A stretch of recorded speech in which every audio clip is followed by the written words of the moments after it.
This program is proudly brought to you by the Albion Park Harness Racing Club's additional $78,000 contribution to prize money, being distributed from October to December in selected MO to M4 races.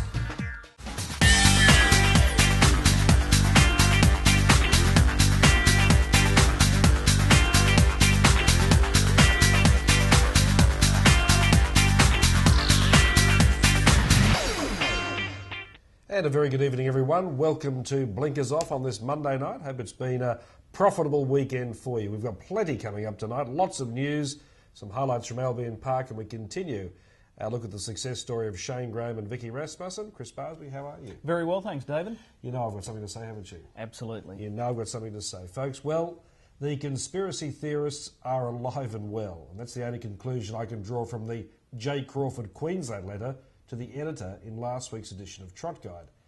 A very general address indeed, I might add. I don't know if it's Mr. or Ms., so I can only refer to the person in question as the letter writer. The letter writer believes the Blinkers Off program that I co-produce and co-host is a political pawn with a political agenda and a political affiliation. Stern stuff indeed, all arising from a 4-minute interview conducted with Tim Nicholls, the Liberal National Party's Shadow Minister for Racing. The letter writer's general complaint of this particular program was that it was a one-sided view, but in more sinister tones, suggested that there was a political motive for it because one of the program's financial backers had LNP connections. Yes, a conspiracy theory of the highest order. Well, such nonsense can be dispensed with swiftly, and hopefully, by the end of this missive, our letter writer will feel a little more comfortable about a program which has been commended for promoting Queensland harness racing. To refresh our memories, in the November 7 edition editorial, I queried what the LNP had to offer for Queensland harness racing. Now, I offered 2 direct quotes from that editorial, which are of significance. Firstly, we understand Labor's position on racing through the direction of the control body Racing Queensland. Secondly, it's not taking one side or another. We know what the present does and will do. We want to know if the grass is greener on the other side. Now, Mr. Nicholls gave a broad brush on the LNP's position on harness racing, which was more than appropriate considering he was a special guest of the Albion Park Harness Racing Club at their Lord Mayor's Cup meeting on December 10. The letter writer, if a regular viewer, would know our cameras are trackside every week, so the interview was not specially arranged. Further, the need to examine both parties' sides from an election viewpoint will be executed when the election is called, which is likely to be at the end of next month. But the letter writer hides behind a cloak of ambiguity when talking of a Brisbane-based company who has and continues to make substantial contributions to the Liberal Party in the pre-election campaign. For God's sake, are you too frightened to use Kevin Seymour's name, who with his wife Kay have poured millions of dollars into harness racing over several decades? But the letter writer conveniently forgets to mention the program is also sponsored by the Albion Park, Gold Coast and Redcliffe clubs as a marketing initiative. And you can check the books if you like. So a 4-minute interview in answer to an editorial piece before an election has even been called has been cast in such dire terms. Well, to end where I began, a worthless conspiracy theory, but unfortunately casting a pall over a program eager to promote Queensland harness racing. In conclusion, one question to J. Crawford Queensland. How would you know what contribution, if any, Kevin Seymour or his company makes to the LNP? Chris, Smoke It Up has finally lost the Inter-Dominion. Yeah, that news came through on Thursday afternoon, early Friday morning. Officially stripped of his Inter-Dominion victory. This dates back to April. It's been a long-running inquiry. Obviously, connections have appealed and they are prepared to go much further. We're talking about High Court action, so I'm expecting this to drag on for a lot longer yet.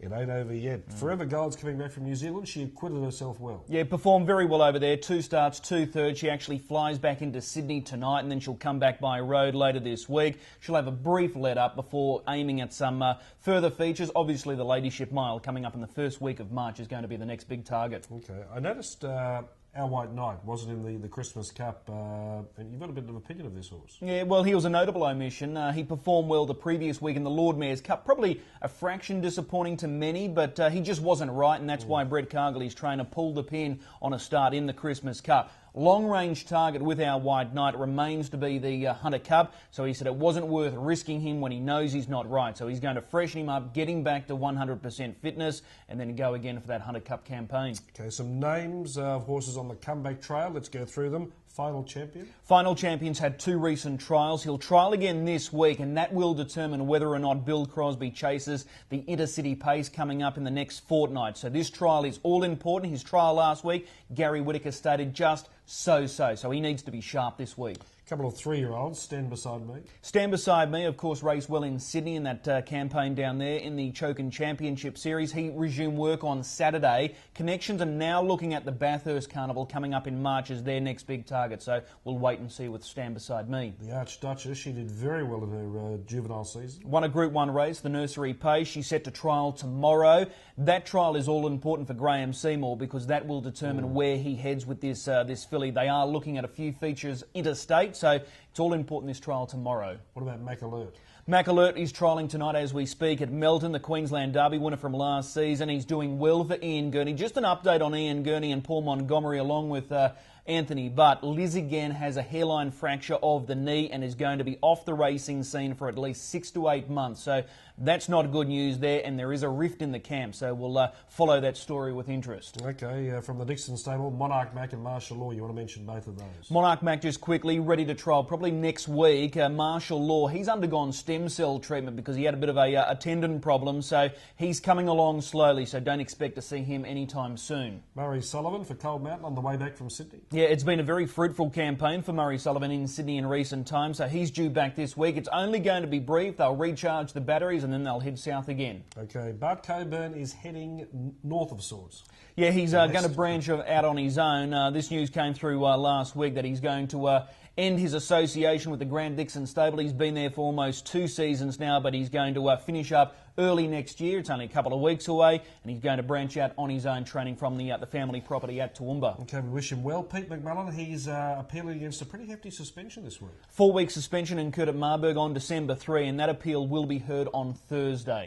Quick mentions, Bitter Bliss, who raced in the Victoria Cup. He's got a crack in a nearside fetlock. So he's undergone an operation, had that screwed yesterday morning, so he's another one that's going to be off the scene for some time. Pacific Playgirl. She won the Casey Classic on Saturday night. Connections are now toying with the idea of taking her to New Zealand. There's 2 feature mares races in Christchurch late next month, racing against the likes of Better Cover Lover and Carabella, but the way she's going, she'll acquit herself well, so Connections are now contemplating that trip. And Waldenberg to finish off. He's going to trial tomorrow week, so Tuesday week. He could easily be the most exciting 3-year-old in the country. He had an outstanding campaign as a 2-year-old, so expect to see him Tuesday week. And later this week we will have news on Mr. Feelgood. Of course, he was courageous in the Victoria Cup. Connections will sit down this week and work out whether they're going to Perth or not, and that's going to have major ramifications on the markets that are now available for the Inter-Dominion. Certainly. More Inter-Dominion news is coming up, because over the next few weeks or so we'll take a break on Blinkers Off and be back with more in just a moment. Welcome back to the program. Tonight we continue our look at the wonderful run of success that Shane Graham and Vicky Rasmussen have been experiencing lately. Vicky Rasmussen and Shane Graham have quickly become a potent force in Queensland harness racing. So this morning I thought I'd catch up with Shane, he's the spokesman for the stable, to find out the secret behind their success. Another horse that's only been a recent addition to the stable is Weasel, made a clean sweep of the Members' Cup Heat Final. What do you think of this guy? He's only a little guy, he's only a little whippet, but he can run. Yeah, there's nothing to him, you know, and I think he suffers from little man syndrome. He thinks he's bigger than he is, but yeah, he surprised us. Like his Penrith form was pretty good. Like he broke the track record, but I thought he was more, you know, just a high speed little horse. But those in the final, you know, he really had to stick it out, and you know, had to show how tough if he had it. And he went super. He's just having a little freshen up now, but I'm sure he'll get through his grades. Is there another horse or two in the camp that we can keep an eye out for? Yeah, there's plenty here. Just trying to, you know, we got a new 3-year-old come over just recently, passionate fella. He's a presidential ball. He's had a couple of starts. He sort of looks like he's shaping up okay, so he's probably, you know, the next one to step out. Okay, well, we'll follow him with keen interest. Just going back to the partnership, You're currently third on the premiership. Do you and Vicky sit down at the start of a season and work out what sort of goals you want to achieve? Like, is there a number of wins that you want to hit by the end of the season? Do you sit down and talk about that stuff? No, not really. We, we're not sort of worried about premierships as such. If it happens, it happens, you know. But as long as the horses are all racing consistently and, you know, running first three sort of pretty much every week, we'll be happy, you know. Like, just to, you know, that's all we want, just consistency, really. What about last season? I think you finished fourth on the overall state premiership, almost 100 winners. Were you surprised by that goal? Yeah, we were. You know, like, we didn't think we'd get up to that because we sort of, probably towards the end of the season, you know, we had a few with the virus and, you know, I don't think our horses were probably going quite like they could have been, you know. But, you know, like this year, if we can just better that, you know, I think that's all any trainer does is just sort of try to do better than the season you just had. So if we can sort of better that, we'll be more than happy. You're a top flight driver. Are you still enjoying the driving? Yeah, I do. I do. The trainer puts a bit of pressure on you at times. It can get a bit overwhelming, but nah, it's pretty good. Yeah. As far as you're concerned, do you set yourself any goals as far as the driving situation is concerned? Do you want to hit 100 winners each season? You've been doing that regularly now for a few seasons now. Is that something that you set out to do? Yeah, like at the start, you know, like it's sort of during the season you're not actually thinking it, but when you come to the end, it's always nice to sort of look down and go, oh, well, I've got 100 winners again. So I think if you can set out to do that each season, you know, you've got to be happy with it. Shane, another important factor about the partnership is surrounding yourself with good owners. At this point in time, it's fair to say that you and Vicky have achieved that because you've got some very loyal owners, but you seem to be attracting new owners as well, which is so vital. Yeah, that's right. You know, like we're very lucky at the moment. You know, the owners that are with us, they've all, you know, they're good to deal with and, you know, more than happy with what we do. So. But you need them, you know, like in harness racing, like if you don't have good owners there to keep, you know, turning over your stock and that, you'll you sort of just get a bit stale and have the same horses. So, you know, it's very important to have sort of good owners behind you that, you know, are willing to support you and, you know, trust their horses with you, really. They're not easy to attract though, are they, new owners? It's a lot, you know, easy to say it rather than going out and doing it, isn't it? Yeah, that's right, you know, like, to find owners that are happy to, you know, either buy horses, because, you know, it is expensive, you know, it's not like one of the owners the other day said this is probably the dearest hobby he's got, you know, but yeah, like if you can, that's what I think, you know, if you can just keep your average and consistency up, you know, like eventually the owners will come, you know, if you keep doing a good job. Success breeds success, so if you keep getting the results, you're going to attract plenty of support, I'm sure. Just on the work routine here, is it pretty straightforward? Is there much that you do different to other stables in and around town? No, I don't think so, you know, like everything's pretty basic, really, you know. I think, just with training horses, I think it's a lot on consistency. If you just keep doing the same thing with them and keep it sort of going consistently each week, you know, the horses will get into the routine and they'll speak for themselves. I'll ask you this question. The future of harness racing in Queensland, a lot has been said and written about it. What's your personal viewpoint on it? Yeah, like it's like the prize money's great, like the way the country prize money and the metro prize money's gone up, that's great. But for a breeder, like it's probably, you know, like it's very hard for them now, you know, with the breeders gone and only being 2- and 3-year-old features, you know. So I think it's pushing the breeders out of the game a little bit, you know. But prize money wise, it is good, but you know we've got to keep building on it, and you know, like the prize money's gone up, but so is everything else, you know. So if you know, it's just it's one of those things. It's I suppose. It'd be nicer to have more prize money in that, but yeah, we'll just have to keep going and wait and see. Well, just on the prize money situation, Sydney's about to boom. Yourself and Vicky, both young, did you guys ever contemplate a move to Sydney, like Luke McCarthy? We were thinking about it there for a bit, you know, like just probably it was more so when we weren't going as good and, you know, we were a bit stale and we were thinking about a change, but no, we're sort of pretty happy with the Queensland weather, so we'll just stay put for the time being. And if the results keep coming, you don't need to go anywhere. You can go down just for a week or two. That's it. Just have a holiday. Shane, appreciate your time. Great job, churning out the winners along with Vicky, and let's hope the success continues this season. No, thanks very much, Chris. You know, the thing is, this juggernaut, I think it's only going to get bigger next year. I can't see it going any less. It's a fair point. They've got some good strike power still to be produced when you consider the likes of Rosamac, and he mentioned that Kiwi horse there, Passionate Fella. So there's some good stock still yet to be unveiled. So you're probably right. We're looking at this success story continuing in 2012. Another profile in Queensland harness racing coming up next Monday night. Don't forget we're on Boxing Day, special edition. Let's take another break though and blinkers off. Back with more soon. We're in the home straight of blinkers off. Time to check out some highlights from Saturday night, Christmas Cup night at Albion Park. Let's go to the first race. Doug's Place was successful here. Down the back straight, Mr. Skyrocket now being joined on the outside by Doug's Place. Under pressure, Lombo Lumberjack. 3 White Albert's Charm emerging. Leaders back, Explosiveness, but he's being worked on. Then Cullen Hanover, he's into the clear if good enough. Urbane Bramac starting to wind up. Greenman's Valley the inside, then Northern Gem, Gold Pay and Melton Satira. Back straight quarter in 29 seconds, going clear. Doug's Place by 5 metres at the turn. Mr. Skyrocket now under pressure. Wider on the track, Albert's Charm, Urbane Bromac very deep. They're into the home stretch now. Doug's Place going well, leads by over 6 metres, battling away Urbane Bromac. Northern Gem is starting to run on very wide out, but it's Doug's Place for the prize, and Doug's Place is going to take it out. An overdue victory for Doug's Place. Beat Northern Gem, up for third Greenman's Valley, maybe Urbane Bromac fourth from Explosiveness, then Mr. Skyrocket. Next over the line, Lombo Lumberjack, Albert's Charm, Cullen Hanover, Gold Pay and Melton Satira.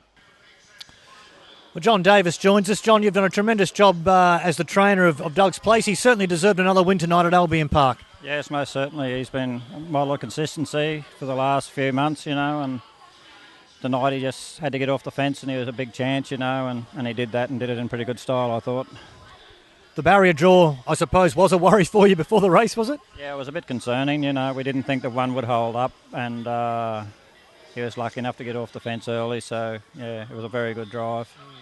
When Peter made his move 3 wide heading down the back, he was able to get up there pretty quickly too, didn't he? So, yes, he's got a good turn of foot, and he sort of you can put him in the race whenever you want to, and that's the main aptitude of the horse, He's very versatile.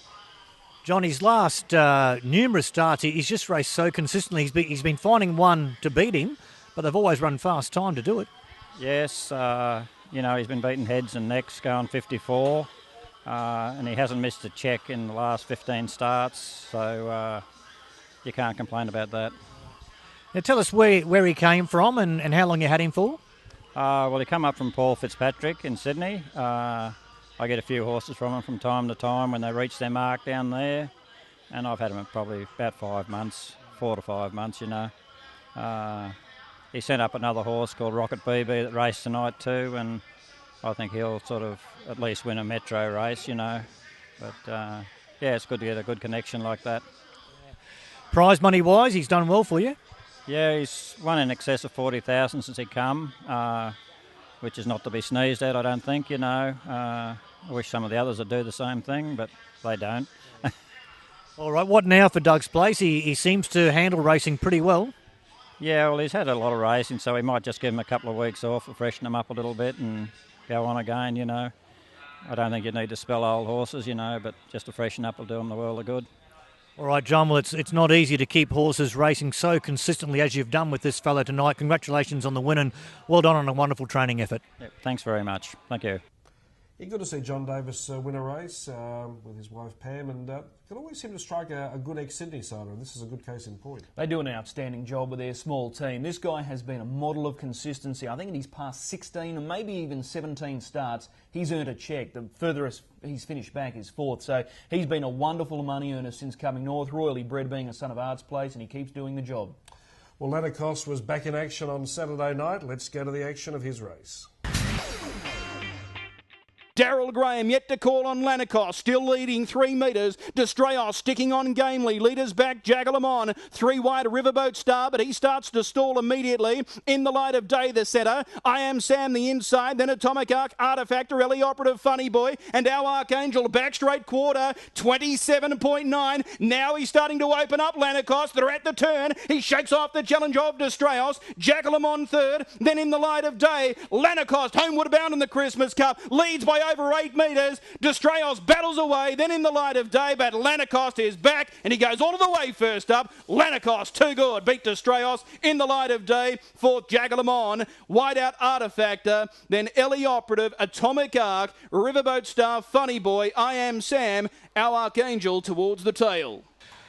Well, a comfortable Christmas Cup win to Lanacos. Darryl, how did he feel?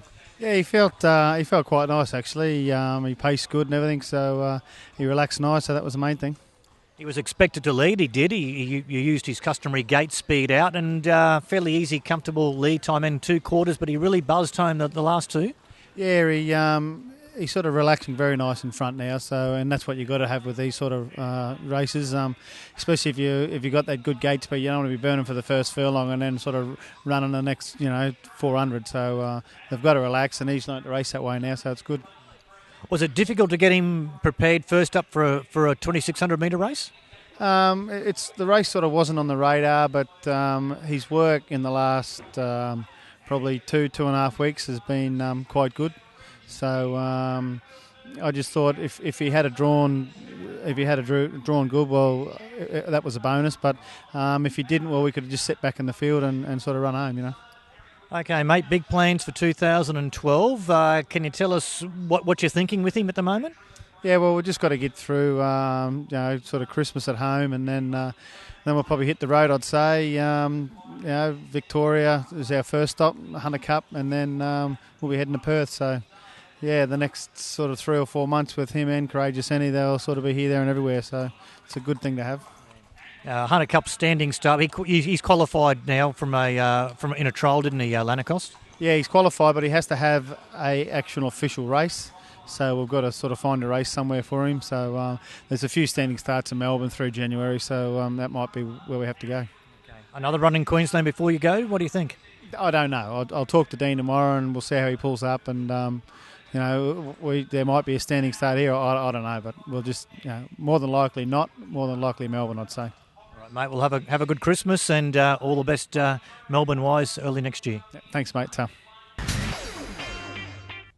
think he's going to be a real force in the Inter-Dominion. I just feel that speed of his scooting around Gloucester Park on those tight turns, it will suit him more than it might suit some others. Oh, there's no doubt about that. I think pound for pound, he's probably one of the quickest beginners we've got currently racing in this country. I'm sure they'll be interested in the news on Mr. Feelgood, or whether or not he makes that trip to Perth or not. We know that Smokin' Up's probably not going to be entirely comfortable on that little track. We know Lanacos will scoot around, and being a front row draw during the heats, he's going to take plenty of catching. So he's a legitimate force in anything he contests. And let's be honest, he looks like he's going to be the next big thing for Queensland harness racing. Fingers crossed. Talk in Motion's also a big thing in Queensland harness racing. One of the few times she was black figures on Saturday night. Now being joined on the outside by Talk in Motion. Talk in Motion has put Matt Isinger away before the turn. Horace Foxley to the outside trying to run on. Then Lightning Magic, they're into the straight. Talk in Motion getting away from Matt Isinger. Horace Foxley can't reach them. Lightning Magic wider. Talk in Motion in front, pulling away, and that is an outstanding win. Talk in Motion too good. One wheel beating Matt Isinger. Horace Foxley third. Up before the Elzar. Wide out Lightning Magic, then Just Call Me Joe. Harry Will Do, then Bailey Bromack and Stormy Warrior. Well, Ian Corozal is the very proud owner of Talk in Motion. Ian, big win tonight. It's a super effort, Damien. In fact, I was the most anxious I'd been tonight because we knew that she was going to have to do it tough tonight, and she did it tough, and she prevailed in the end, and in very good time. So, excellent effort, yeah. They were probably the two things to take out of the race, was the fact that the work she did and the outstanding time she's run. Yeah, for sure. Second up after a fairly good break. As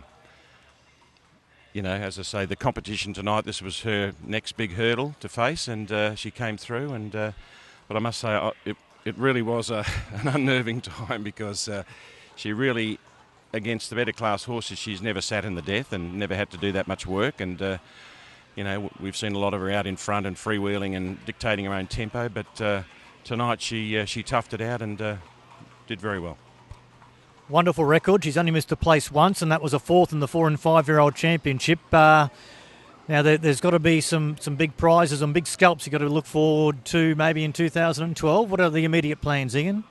Well, I believe Vicky and Shane are looking at a couple of lead-up races before the Ladyship Mile. I think the Teeny Rena Stakes or something like that, and I'm not sure of the other one, but they're sort of a month out from the Ladyship Mile, and so all being well with the mare, she'll contest those lead-up races, I believe. And then hopefully, I'm not sure if the Ladyship Mile is an invitation race or you get there on form, but I know there was a bit of conjecture. I know Chris Barsby was very much in her court to get an invite last year, and she didn't. And that was probably fair enough because she was on the way up and hadn't really reached any open company or, you know, M1 MO status or anything yet. But this year, I would imagine if she stays in form that she would have to be a starter. How'd she pull up after the win tonight? Well, she was blowing a bit. Last week she sort of, I suppose, was a little bit unimpressive, but she did it with something in hand. I think Brad was very kind to her last week, and she blew up a bit from last week. And tonight, straight after the race, she was also blowing. So, but she's got a fairly long campaign in front of her now, so you know she wasn't expected to be really at her peak fitness tonight. Vicky said that because. Well, second up from a fairly long spell, and she's a bit older now, so older horses normally take a little bit more time to come to hand. All right, Ian, congratulations on the win. She's undoubtedly the best horse you've raced. And that Ladyship Stakes, I think, is worth $200,000 in prize money late February down in Menangle, and I'm sure she will get an invite for that, and she's going to represent Queensland very proudly. Oh, I'm sure she will. She'll accredit herself very well, but... make no mistake, it'll be the biggest test of her career because there's some sensational mares running around in both Australia and New Zealand at the moment, and you know she's got to prove herself against all of those. Certainly she does, and let's hope she remains sound and keeps improving. Well done on the win tonight, Ian. Thanks very much indeed. Thank you. Yes, well, the Corozal family certainly enjoyed plenty of fun with this mare Talk in Motion. Yeah, she's outstanding. I'm really looking forward to the Ladyship Mile coming up in the first week of March. There's some great talent in the mares ranks right around this part of the world. Queensland headed up by the likes of Talk in Motion, Forever Gold, Courageous Annie. Victoria's got some great depth. Luke McCarthy has a heap of good mares.